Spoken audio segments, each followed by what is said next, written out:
जैसे से गर्मियों का मौसम अपने शबाब पर आ रहा है, तापमान अप्रत्याशित रूप से बढ़ता चला जा रहा है, जिसका सीधा उदाहरण आमजन मानस को झेलना पड़ रहा है। जहां उत्तर प्रदेश में मौजूदा समय में कई जिलों में तापमान 40 डिग्री के पार चला गया है, वहीं प्रयागराज का तापमान 39 डिग्री तक पहुंच गया है, जिससे हीट वेव के कारण लोगों को काफी दिक्कतें हो रही है, जिसमें सांस संबंधित परेशानियां साफ तौर से दिख रही हैं। इसके अलावा शरीर में जलन और डिहाइड्रेशन होना आम बात हो गई है। एक और मौसम विभाग द्वारा उत्तर प्रदेश के 9 जिलों में लू की संभावना व्यक्त की गई है और 7 जिलों में हाई अलर्ट घोषित कर दिया है, जिसके बाद उत्तर प्रदेश शासन भी एक्टिव मोड में आ गई है। बात करें प्रयागराज की, तो प्रयागराज में अभी तापमान 39 डिग्री के आसपास चल रहा है, लेकिन ग्राउंड जीरो की बात करें तो ये तापमान 40 से 41 डिग्री तक रिकॉर्ड किया जा रहा है, जिसके कारण सड़कों पर लोगों का निकलना काम हो गया है। इसके अलावा दिल और सांस की बीमारी वाले मरीज के लिए यह मौसम परेशानी का सबक बन गया है।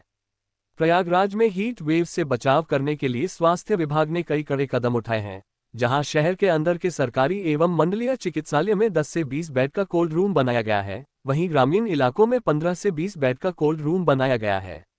इस कोल्ड रूम में आने वाले मरीज के लिए सभी प्रकार की आवश्यक दवाएं, थर्मोमीटर एवं अन्य आवश्यक उपकरण और ऑक्सीजन की पूरी व्यवस्था की गई है।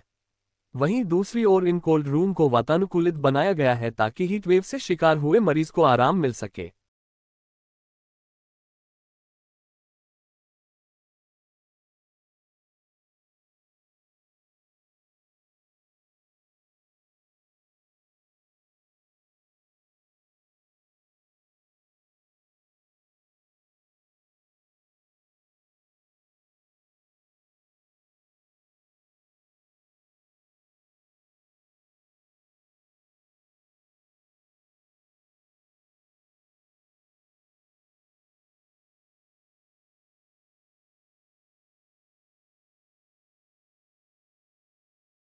ये हमारी तैयारियां पूर्ण कर ली गई हैं। प्रत्येक सीएससी पे एक कोल्ड रूम बनाया गया है, जिसमें पर्याप्त संसाधन है, कूलिंग इफेक्ट रहेगा और फैन, और ज़्यादा उम्मीद है कि वहाँ पे कूलर भी रहेंगे। और हमारी कोल्ड रखने की जो भी पद्धति है, जैसे कि आइस पैक है या इस तरह की चीज़ें हैं, वो उपलब्ध रहेंगी। ORS के पैकेट जो 100 से ज़्यादा वहाँ पे हम दे रहे हैं उस रूम में, और इसी तरह से 500 कम से कम पैरास्टामॉल के टैबलेट रहेंगे। शेष जो हमारे फ्लूइड वगैरह लगाए जाते हैं, 20 जो है NS रहेगा, 20 RL और 20 जो है आइसोलेट भी रहेगा। समस्त तैयारी पूर्ण कर ली गई है। वहाँ पे हमारे पास थर्मामीटर वगैरह भी रहेगा, जिससे ये पता चल सके कौन भी से रिलेटेड है कौन नहीं है। हम इसके लिए एकदम सजग हैं और तैयारी हमारी कंप्लीट है। क्या प्राइवेट हॉस्पिटलों के भी कुछ वो करे गए हैं, लिए गए हैं? ऐसी कोई अभी उनको व्यवस्था नहीं है, लेकिन सभी लोग रेडी हैं और हमारी तरफ से अगर कोई निर्देश शासन से आता है तो हम प्राइवेट हॉस्पिटल से डील करेंगे। सर, ग्रामीण क्षेत्रों में सबसे ज़्यादा हीट वेव का प्रभाव होता है, तो ग्रामीण क्षेत्रों में प्रिकॉशन के क्या दिए गए? मैं जो बताया हूँ वो ग्रामीण क्षेत्र का ही है, क्योंकि मेरे अंडर सभी CSC ही आती हैं, और जिले अस्पताल का तो अपना उनका प्रिपेयरनेस होगा।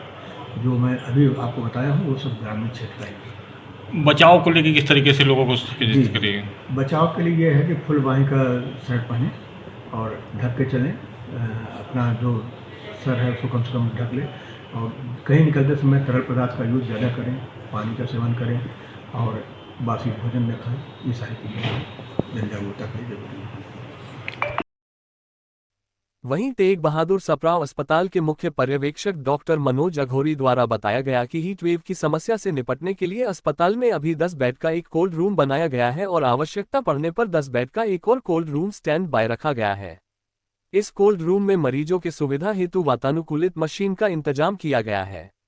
इसके अलावा ऑक्सीजन सिलेंडर, दवाएं एवं अन्य जरूरी वस्तु प्रचुर मात्रा में व्यवस्थित कर ली गई है और किसी भी प्रकार की स्थिति से निपटने के लिए डॉक्टरों की एक टीम भी तैयार कर दी गई है, जो सीधे CMS के अंतर्गत हीट स्ट्रोक के मरीजों की देखभाल करेगी।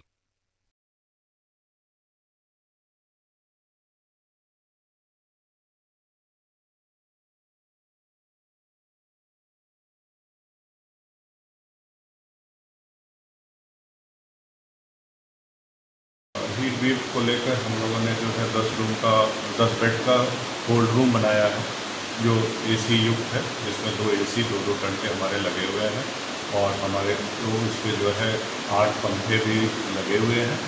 इसके साथ जो है वो आइस पैक्स उपलब्ध हैं पेशेंट्स के लिए। हीट स्ट्रोक के जो मरीज आएंगे उनके लिए आइस पैक्स हैं। रेक्टल थर्मोमीटर हमारे पास है। IV फ्लूइड जो है वो सफिशेंट अमाउंट में हमारे पास है। तो हम लोग पूरी तरह से तैयार हैं हीट वेव से निपटने के लिए। सर परिचय दे दीजिए। सर आपका परिचय दे दीजिए। Doctor FK Akbar, medical superintendent, civil surgeon of Prayagraj.